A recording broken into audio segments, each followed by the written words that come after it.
Amen, amen. Gloire au Seigneur. Vous savez,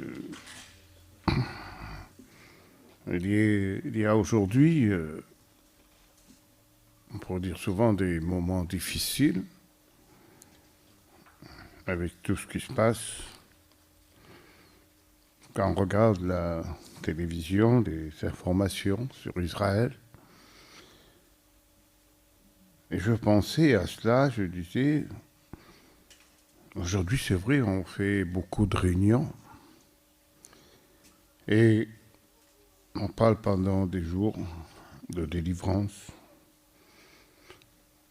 de problèmes, et ça dure des fois, des appels. Mais il y a une chose qui manque, c'est des avertissements qu'on a besoin. Ça, c'est primordial, les avertissements. Et c'est vrai que quand on regarde la Bible, dès le début, Dieu a toujours averti ses enfants et son peuple. Vous savez, aujourd'hui, je pense à cela. Ça fait quelques jours, quelques temps, je prêche beaucoup là-dessus, sur les avertissements, les temps que nous vivons. Ce qu'il faut faire, comment se tenir. Et quand je regardais les informations, il est important de regarder parce qu'il y a des événements qui se passent. On parle de la tribulation, on parle d'Israël, on parle de tout ce qui peut arriver. Mais pour tout ça, il faut être prêt. Et l'autre jour, j'ai entendu un homme très important qui fait partie de cette bande de terroristes du Hamas, et qui disait ces paroles. Il a dit, il faut que la planète entière devienne islamiste. Il a dit, parce qu'il faut que les Juifs soient tués. Il faut aussi que les chrétiens soient aussi tués. Il faut qu'il n'y reste qu'une religion, l'islamiste. Comme ça, il n'y aura que la paix, la tranquillité. Et quand je pensais à cela, alors je pensais aussi à la tribulation, l'antichrist, où il nous dit que tous ceux qui vivront, c'est ceux qui auront la marque de la bête sur leurs mains ou sur le front. Tandis que tous les autres qui seront contre, on pourrait dire les juifs, et les chrétiens, à cette époque-là, dans la tribulation, je parle ça après dans les mondes d'église, seront mis à mort. Et je disais, ça c'est l'esprit de l'antichrist, commence à s'établir. Et je voyais Jérusalem, tout le monde soutient Jérusalem. Il soutient l'Amérique, soutient Israël, la France soutient Israël, et tous les peuples, parce qu'ils ont le droit de se défendre, parce qu'ils ont été attaqués. Mais aujourd'hui, on voit qu'il se passe encore quelque chose. C'est qu'Israël va tellement loin que les nations sont contre elle par rapport qui ferment toutes les portes et qui empêchent que les gens apportent de la nourriture. Elle devient une pierre. Elle devient un rocher, comme dit la Bible. Et c'est tous des signes. Je ne dis pas que c'est la fin des temps, mais en remarquant, on voit bien que les nations se lèvent les unes contre les autres. Elles deviennent pierres pesantes pour les nations. Aussi Israël. Alors, quand je vois toutes ces choses, il faut qu'on avertisse le peuple. On ne sait pas le jour ni l'heure, mais les choses avancent et s'accomplissent. On voit que ce qui se passe dans le monde aujourd'hui, même les voyageurs ne sont plus admis aucune part. On regarde sur la télévision, sur Internet, des fois je regarde pour voir, on sait qu'il y a des missions, on ne veut plus de gens du voyage. Certains se révoltent contre eux et les expulsent, ils n'en veulent plus. C'est-à-dire qu'il n'y a plus de religion qui existe aujourd'hui. On voit bien que le monde vit dans quelque chose de terrible. Mais le Seigneur nous avertit que le temps est proche. Et c'est ce verset de la Bible, dans Romains 13, verset 11. Vous savez en quel temps nous sommes. C'est l'heure de vous réveiller enfin du sommeil. On sait dans quel temps on est. On sait dans quel temps nous sommes. Avec tous ces événements, avec tout ce qui se passe, on sait que le Seigneur est à la porte. On ne sait pas quand est-ce qu'il va venir, on ne sait pas, mais on ne sait ni l'heure ni le jour, Dieu seul le sait. Mais nous savons d'après ces événements-là, que le Seigneur est proche. Alors, comme je dis, souvent, il y a beaucoup de réunions. On prie pour les problèmes. C'est vrai, il faut prier pour les problèmes. On fait lever les gens pour des problèmes. Mais d'où viennent ces problèmes? Et qui apporte ces problèmes? Et quand je lisais ce texte, vous savez en quel temps nous sommes? On doit réfléchir. Et justement, dans la Bible, il nous est dit dans Proverbes, au chapitre 16, verset 16, verset 20, je veux dire. Celui qui réfléchit, c'est-à-dire qui a de la réflexion et qui réfléchit sur les choses, trouve le bonheur. Et celui qui se confie en l'Éternel est heureux. Ça veut dire qu'on doit s'arrêter un instant, qu'on ne doit plus se précipiter et de faire n'importe quoi, mais de réfléchir, avoir une réflexion dans quel temps nous sommes. Que c'est le moment non pas de faire ce qu'on veut, mais de faire ce que Dieu veut. C'est ça la différence. Avoir cette réflexion, réfléchir, chercher, arrêter, même un instant, pour pouvoir réfléchir à ce que nous allons faire. Et dans Gilles, il dit, considérez vos voies et réfléchissez sur quelle voie vous êtes. Parce que si le Seigneur revient, il faut être sur la bonne voie. Et non pas sur la mauvaise voie. Parce que si on est sur la mauvaise voie, il y aura des problèmes. C'est pour ça que le Seigneur nous avertit pour que nous puissions nous arrêter un moment pour réfléchir quelles sont nos voies et comment nous avons marché depuis des temps avec Dieu. Qu'est-ce que nous avons fait, ce que nous avons pratiqué? Il est temps de réfléchir. C'est pour cela que c'est pour ça que le prophète va dire, réfléchissez sur vos voies. Quelles sont vos voies? Je crois qu'il serait bon de s'arrêter quelques instants et d'examiner notre vie, d'examiner notre conduite, d'examiner ce que nous faisons, ce que nous pratiquons, ce que nous attendons et ce que nous voyons. D'examiner pour voir si c'est quelque chose qui est bon ou alors quelque chose qui est mauvais. de s'arrêter et de dire, il faut que je réfléchisse. Il ne faut plus que je marche comme je marchais. Mais je veux réfléchir, parce que le temps est proche. On ne pourra plus réfléchir après, on ne pourra plus avoir de réflexion, parce que celui qui réfléchit sur sa voie, il trouve le bonheur. Mais celui qui marche sans réfléchir ne sait où il va et ne sait ce qu'il fait.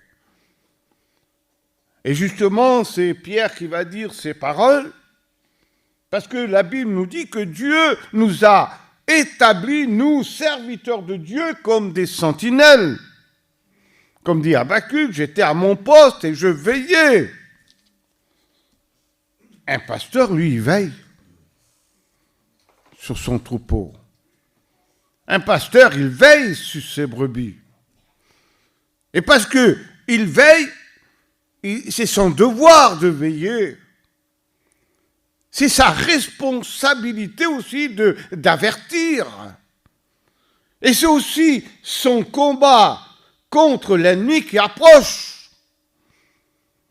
Un pasteur d'église, un serviteur de Dieu, ne doit pas se croiser les bras et te dire tout va bien. Parce qu'aujourd'hui, s'il y a des choses qui vont bien, il y a des choses qui vont mal et qui ne plaisent pas à Dieu. Et le serviteur n'est pas là pour cacher ou pour couvrir le mal, mais il est là pour le dévoiler et pour le faire connaître. Il est dit que Pierre, lui, au verset 12, dans 2 Pierre au chapitre 1, au verset 12, il va dire, je prendrai soin de vous rappeler ces choses, bien que vous les sachiez. On les sait, on le sait, mais il ne s'agit pas de le savoir, mais il s'agit de les pratiquer et de les faire. Ne vous bornez pas à écouter la parole, mais mettez-la en pratique. Ça veut dire que vous savez toutes ces choses, mais le savoir ne fait pas de vous un chrétien, un enfant de Dieu. Ce qui fera de vous un enfant de Dieu, c'est quand vous les mettrez en pratique. Et quand ils seront en pratique, vous serez reconnus comme des enfants de Dieu. Je ne cesse de vous rappeler, il faut rappeler, malgré qu'on le sait, il faut toujours rappeler. Il est dit aussi un peu plus loin au verset 13, je regarde comme un devoir, c'est une sentinelle. Je regarde comme un devoir, c'est mon devoir en tant que serviteur de Dieu, de vous avertir du danger. Et vous savez ce que dit la Bible? Avertissez ceux qui vivent dans le désordre. Ça veut dire que certains ne vivent plus dans l'ordre de Dieu, mais ils vivent comme bon leur semble. Ça leur plaît d'être comme ils sont. S'ils ont besoin de guérison, ils s'approchent. S'ils ont besoin de délivrance dans leur foyer, ils se lèvent. S'ils ont besoin de force, ils se lèvent pour avoir de la force. Mais quand on leur dit de marcher avec Dieu, c'est une autre chose. Dieu n'est pas celui qu'on cherche par intérêt, mais on cherche Dieu parce qu'on l'aime, parce qu'il nous a sauvés, parce que Jésus a donné sa vie pour nous. On l'aime parce qu'il a donné sa vie.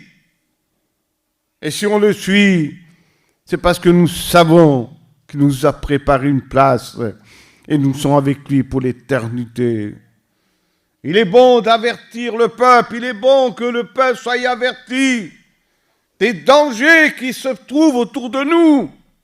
Il y a tellement de problèmes de convoitise, il y a tellement des choses qui attirent l'homme. et qui le détournent de la voie de Dieu. Et là, il est dit, je regarde comme un devoir aussi longtemps que je suis dans cette tente, c'est-à-dire dans sa chair, de vous tenir en éveil par des avertissements. De vous tenir en éveil par des avertissements. Et Dieu nous avertit. Alors il est bon de s'arrêter et de réfléchir sur quelle voie nous sommes. Parce que la voie de Dieu, la Bible nous dit, c'est des voies qui sont droites.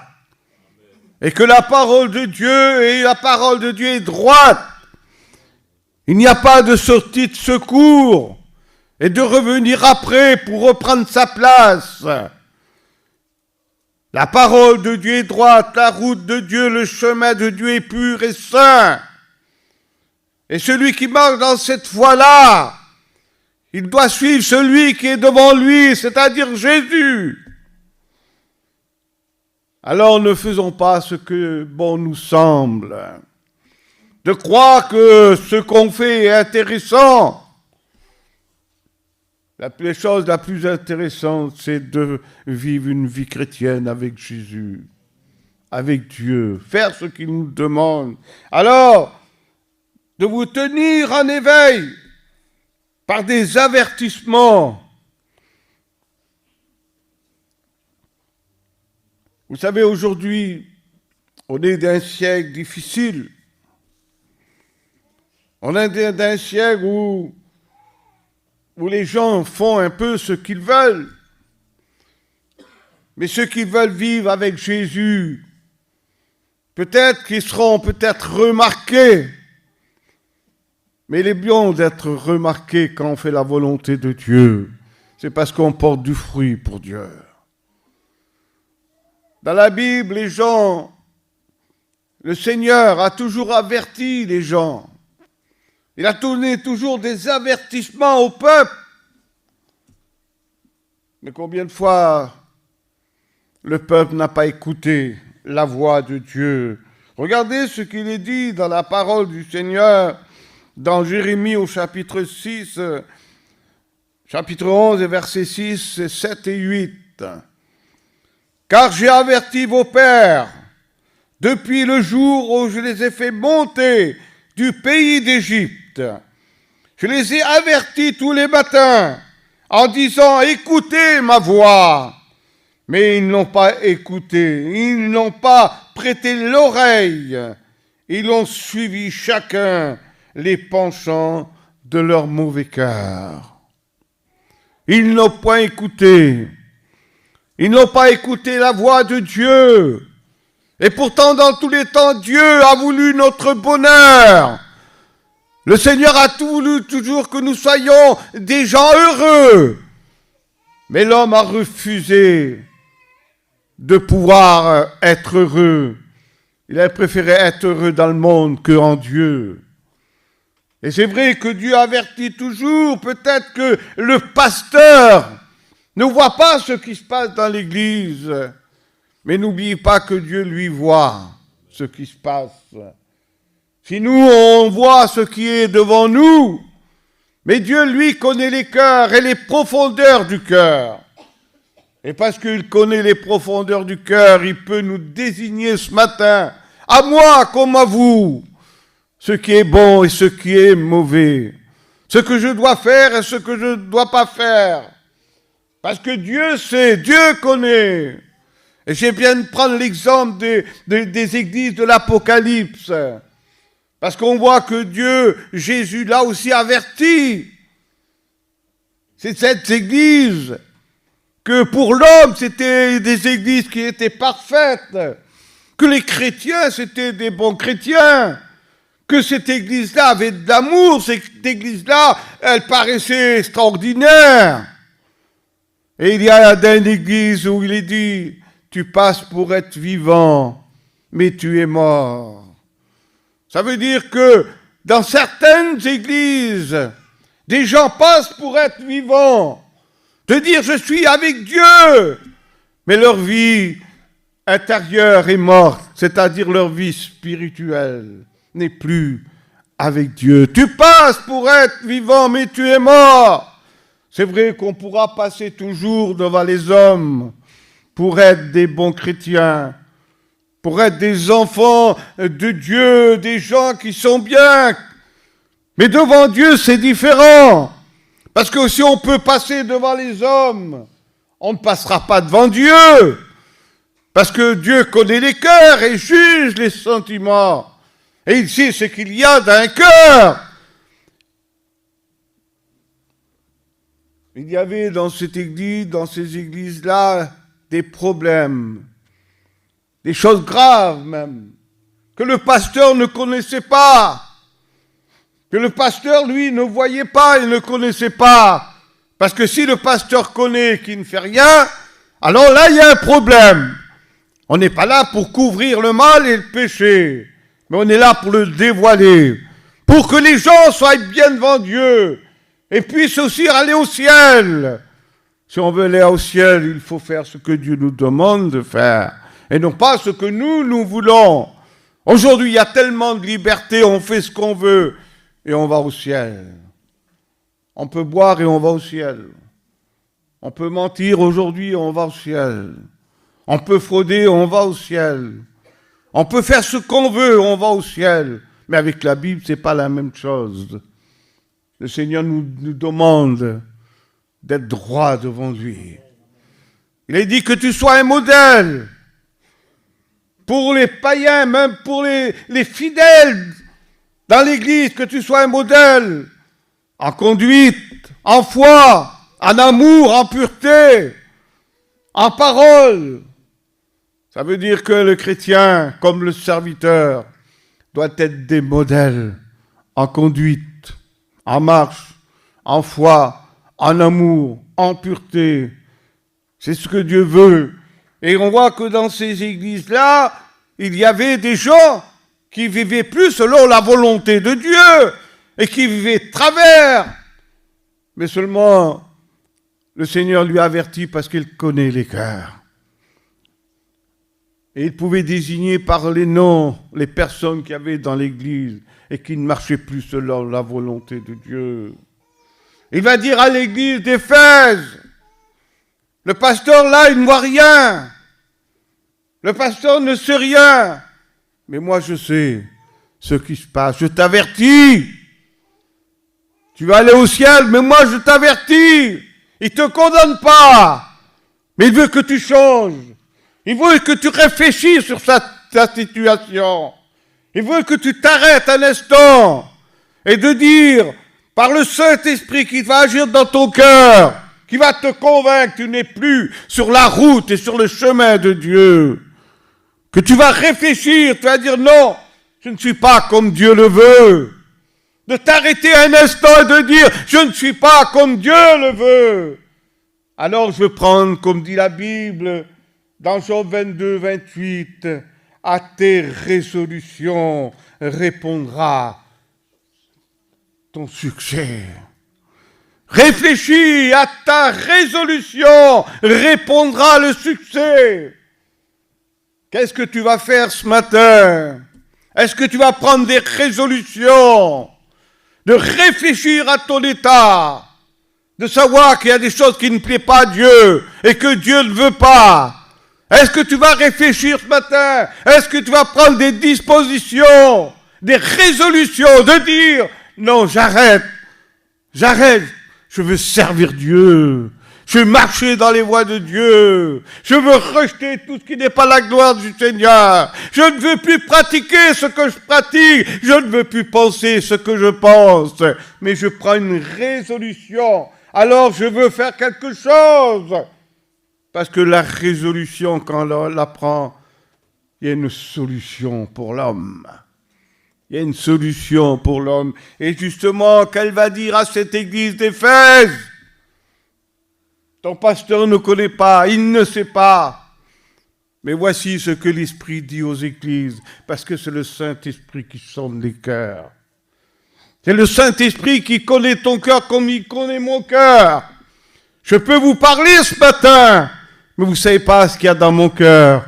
Seul Dieu sait ce qu'il y a dans mon cœur. Et c'est le Saint-Esprit qui sonde les cœurs et qui regarde les cœurs. Et lui seul peut convaincre de péché, de justice et de jugement pour te refaire revenir sur le chemin de Dieu et dans la droiture de Dieu. Voici ce que dit l'Esprit à l'église d'Éphèse. Ce que je contre toi, c'est que tu as abandonné ton premier amour. Tes œuvres y sont toujours. Tu as fait des œuvres, mais avec le temps, ton amour n'était plus comme elles étaient auparavant. Ce que j'ai contre toi, c'est que tu as abandonné ton premier amour. Je ne te condamne pas. Mais ce que je veux, c'est que tu changes. Ce que je veux, c'est que tu réfléchisses à ta situation, à ton état. Il faut que tu réfléchisses à ta marche, à ta conduite, à ton témoignage. Réfléchis et prends des résolutions. Et prends des résolutions en Dieu. C'est-à-dire, agis, il y a la solution pour celui qui veut prendre des résolutions. Ce que j'ai contre toi, c'est que tu as abandonné ton premier amour. Repens-toi, demande pardon à Dieu. Si tu as commis quelque chose, demande pardon à Dieu. S'il faut se mettre à genoux et crier vers le ciel, Seigneur, je te demande pardon, rien ne peut être caché devant toi. Rien ne peut être dissimulé devant toi. Tu connais la plus petite chose de ma vie. Tu connais même les cheveux que j'ai sur la tête, Seigneur. Comment échapper à ton regard? Comment échapper à ta présence, Seigneur? Même si je monte jusqu'au ciel, même si je vais aux profondeurs, ton esprit est toujours là, parce que tu connais les profondeurs aussi des cœurs. Ce que j'ai contre toi, parce que Dieu ne veut pas que tu sois perdu. Le Seigneur ne veut pas que tu t'éloignes. Il ne veut pas que tu sois quelqu'un qui soit rejeté. Mais ce que le Seigneur veut, c'est que tu reviennes à lui. Il a dit, j'ai tendu mes mains toute la journée, tous les jours. Ils n'ont pas écouté ma voix. Dès la sortie d'Égypte, je les ai avertis. Et ils n'ont pas écouté ma voix. Ils n'ont pas été attentifs à mes paroles. Ils ont fermé leurs oreilles pour ne pas entendre. Repens-toi et pratique tes premières œuvres. Repens-toi. Demande pardon à Dieu, non pas à l'homme, non pas à moi ce matin. Moi, je ne connais pas vos cas. Mais s'il y aurait une personne ou deux, peut-être. Si le Seigneur parle ainsi, c'est parce qu'il y a quelque chose. Je ne crois pas que Dieu parle en vain. Vous savez, je ne viens pas souvent ici. Dans un temps, les frères m'appellent, je suis content. Merci les frères. Mais j'ai ce message, l'avertissement de Dieu. Dieu aime son peuple. Dieu aime ses enfants. Celui qui est derrière l'estrade, qui ne vous avertit pas, ne dit pas parce qu'il dit des belles choses d'amour qu'il vous aime. Non, c'est celui qui vous dira la vérité qui vous aime. La vérité fait mal peut-être, mais elle rétablit l'homme dans la droiture. Cachons pas la vérité. Le Seigneur ne cache pas la vérité. Tu n'as plus d'amour, mais repens-toi. Tu passes pour être vivant. Tu passes pour quelqu'un qui est grand devant Dieu, un bon chrétien. Mais spirituellement, tu es mort. Et tu ne passes pas devant Dieu. Dieu voit ce qu'il demande aussi. C'est que tu reviennes aussi à lui. Ce qu'il demande, c'est que tu reviennes aussi. Afin que tu puisses aussi vivre. Non pas d'apparence, mais que tu sois réel devant Dieu. Dieu n'aime pas l'apparence des gens. Un jour, quand Samuel a été pour un roi, un fils d'Ésaïe, il va voir devant lui Eliab, et pourtant le Seigneur l'avait averti. Mais même les pasteurs, les prophètes ont fait des erreurs. On peut faire des erreurs, mais Dieu ne fait pas d'erreurs. Il va dire à Samuel, je te dirai dans un sens, je t'avertirai qui sera désigné comme roi. Mais il n'a pas attendu. Il a dit, c'est lui, Eliab. Ça, c'est celui que Dieu choisit, il n'y en a pas d'autre. Mais il va dire, l'homme considère ce qui frappe les yeux. Mais Dieu, lui, regarde au cœur. C'est ça la différence. Il ne regarde pas si tu as une grande épée, si tu as une grâce, si tu es un homme, si tu es bien habillé, tu as une grosse armure pour te défendre. C'est ce que Eliab était ainsi. Mais si tu regardes au cœur, c'est le cœur qui dirigera ta vie et non pas ton casque et ton habit. Tout vient du cœur. Il a dit, je me choisis un homme selon mon cœur. Il est berger. Il n'a pas une grande apparence, mais il est berger. Mais c'est lui selon mon cœur. Et c'est lui que j'ai choisi pour roi. Alors que nous ne soyons pas des gens qui paraissent. Il vaudrait mieux qu'on disparaisse et qu'ils apparaissent. Il vaudrait mieux qu'on diminue, qu'il grandit. C'est ça que tous les hommes de Dieu. Un homme de Dieu ne s'élève pas, il s'abaisse pour que Christ grandisse en lui et qu'il prenne toute la place. On a besoin d'avertir le peuple, on a besoin que le peuple puisse comprendre. Les jours sont mauvais, difficiles. On le voit autour de nous. Même parmi les foyers chrétiens, il se passe des choses. Je ne dirai pas quoi, il y a beaucoup de choses, je sais, c'est pour ça. Des choses qui se passaient dans le monde se passent parmi les chrétiens, les enfants de Dieu. Parmi les enfants et parmi les... C'est quelque chose de terrible, c'est dur à dire. On le dit ce matin. Parce qu'on ne veut pas de ces choses. Vous savez ce que Jésus a pu dire sur les gens, les pharisiens? Il a dit, à vous, le monde ne va pas vous haïr. Il va dire sur eux. Le monde ne va pas vous haïr à vous. Mais en moi, ils vont me haïr. Pourquoi? Parce que je dénonce que leurs œuvres sont mauvaises. Le monde haït celui qui dénonce les œuvres mauvaises qui ne font pas partie de Dieu. C'est vrai, peut-être on sera peut-être mal vu. Les gens vont dire, mais qu'est-ce que c'est cet homme, il nous parle ainsi? Mais non, c'est parce qu'on veut dévoiler les œuvres de l'ennemi. Le travail que l'ennemi fait. Il fait des ravages dans les foyers de partout aujourd'hui. Et les gens ne prennent garde, ils ne réfléchissent même pas à quel temps nous sommes.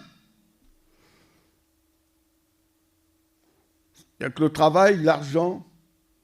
Et quand je pensais à ça, je parle là-dessus parce que ça tombe toujours dans ce sens.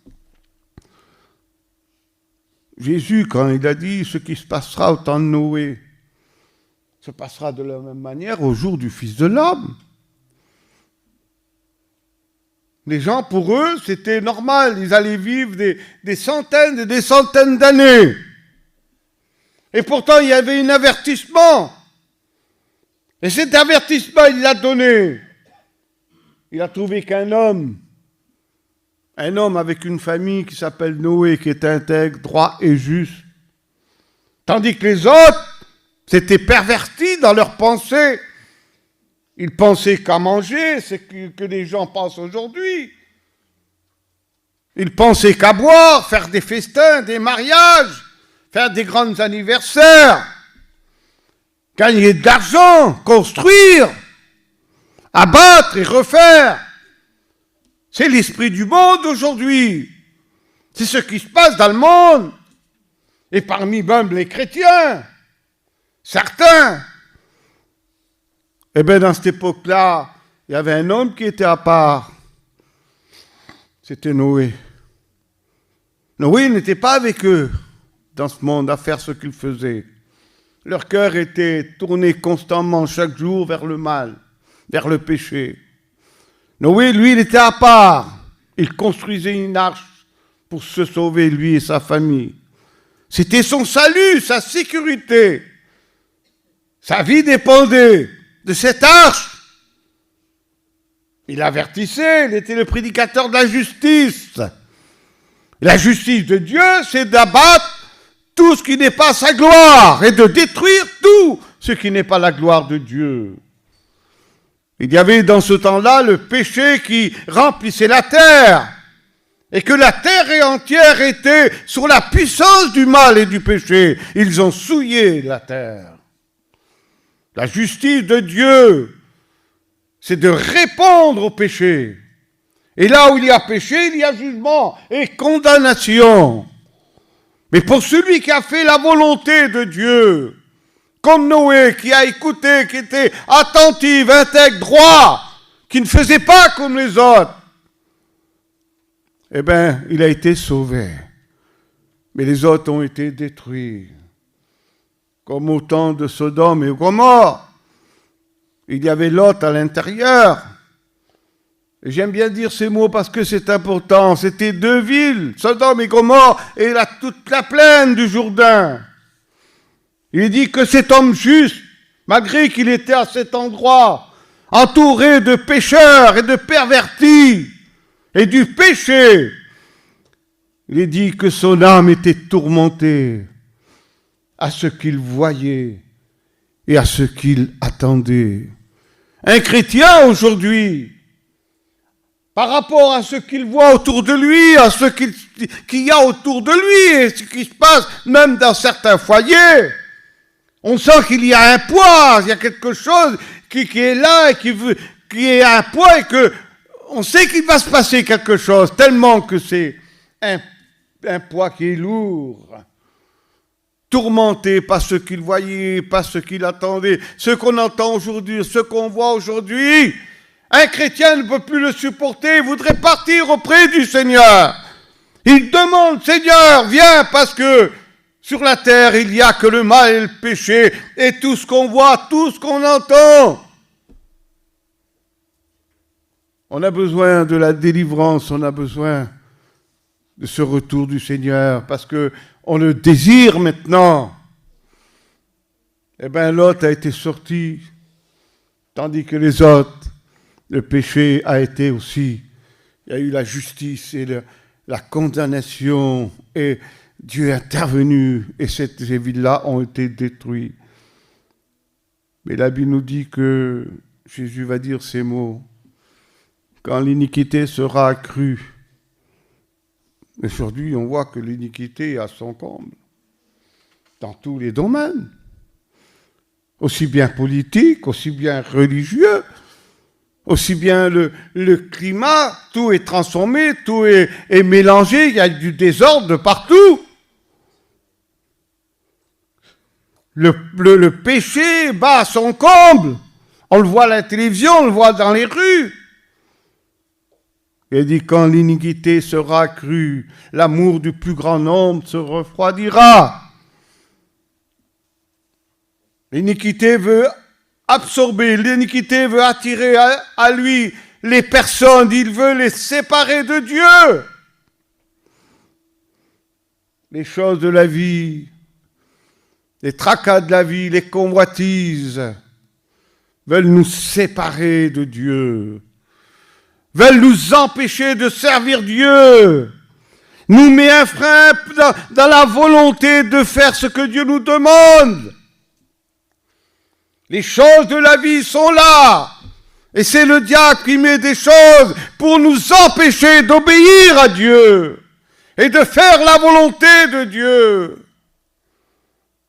Vous savez où Dieu veut nous trouver? Dieu veut nous trouver à ses pieds. Comme Marthe, comme Marie à ses pieds. Marthe était en train de travailler dans les soins domestiques. Elle était tellement prise par les choses de la vie, par les soins domestiques, par ses problèmes, qu'elle ne se trouvait pas aux pieds de Jésus. Ce qui veut nous séparer de la présence, de la communion de Dieu, de Jésus, c'est le monde, l'argent, les convoitises, les choses de la vie veulent nous séparer de Jésus. C'est là que Jésus nous veut à ses pieds. C'est là, dans sa communion, dans sa présence. Et plus que jamais aujourd'hui, on est content comme nous sommes. Mais Dieu là nous veut à ses pieds. Il nous veut que nous soyons à cet endroit-là, à ses pieds, pour le glorifier. Vous louerez le Père en esprit et en vérité. C'est là que Dieu nous veut. Et souvent, nous sommes arrêtés par ces choses-là de la vie qui nous empêchent de servir Dieu. Et le diable est malin de jour en jour. Il donne encore davantage aux gens. Il donne davantage même aux jeunes. Il donne davantage même aux petits-enfants. Ils ont 4 ou 5 ans avec des téléphones, de rester des heures et des heures en train de jouer, de faire avec des jeux. Pour l'avenir, c'est quelque chose qui n'est pas bon pour les enfants. Et pourtant, le diable est là, il donne, pour nous empêcher de nous consacrer et de nous donner, de travailler pour Dieu. Dieu nous donne des avertissements comme il l'a donné aux églises. Tu te crois bouillante, mais tu es tiède. Tu n'es ni froid ni bouillant, mais tu es tiède. Alors je te conseille de revenir à moi pour retrouver ce que tu as perdu. Tu as besoin de te repentir et de revenir à moi. C'est vers moi que tu peux avoir de l'or éprouvé. L'or nous représente le divin. Tu as besoin d'un collier pour oindre tes yeux parce que tu ne vois plus la différence entre ce qui est bien et de ce qui est mal. Tu as besoin d'un vêtement parce que ton vêtement est souillé, taché. Tu as besoin de revenir. Tu as besoin de revenir, je frappe. Je suis là, j'attends. Alors si tu ouvres, je rentrerai chez toi. Je rentrerai chez toi. Ce que Dieu veut, c'est de vivre en nous. Il a dit qu'il est avec nous, mais aussi il est en nous. Et parce qu'il est en nous, alors on vit par Dieu. On vit avec Dieu. Ce n'est plus nous qu'on vit, mais c'est Christ qui vit en nous. Il a dit, si je vis sur cette terre, dit Paul, je la vis dans la foi au Fils de l'homme. Ça veut dire que sur la terre, je vis avec Dieu, avec Jésus. Je vis dans ses commandements, je vis dans sa présence. Que rien ne vienne nous séparer de l'amour de Dieu. Qui pourra nous séparer de l'amour de Dieu? Mais pourtant, il y en a qui ont été séparés de l'amour de Dieu. Quand l'iniquité sera accrue, c'est ça qui sépare l'homme de Dieu. L'iniquité, le péché, les convoitises, les choses de la chair, les choses de la vie qui viennent séparer l'homme de Dieu. Qui pourra me séparer de l'amour de Dieu manifesté en Jésus-Christ? La mort, la vie, la tribulation, la nudité, la faim. Qui pourra me séparer de l'amour de Dieu manifesté en Jésus-Christ? Beaucoup de gens ont été séparés de Dieu, même certains serviteurs, à cause du péché et de l'iniquité. Les choses de la vie peuvent nous séparer de l'amour de Dieu. Et c'est pour ça que Paul a pu dire, j'ai renoncé à tout. J'ai renoncé à tout. Je ne veux plus de ces choses qui pourraient me séparer de l'amour de Dieu. Je ne prends aucun cas de ces choses. Je renonce à tout. Pourquoi? À cause du Christ. À cause de l'excellence du Christ. Je renonce à tout. Que rien ne vienne. Il y en a tellement des choses qui viennent nous séparer. Il y a des jeunes, des foyers entiers qui sont chrétiens qui viennent pour l'union maintenant. Ils ne viennent plus.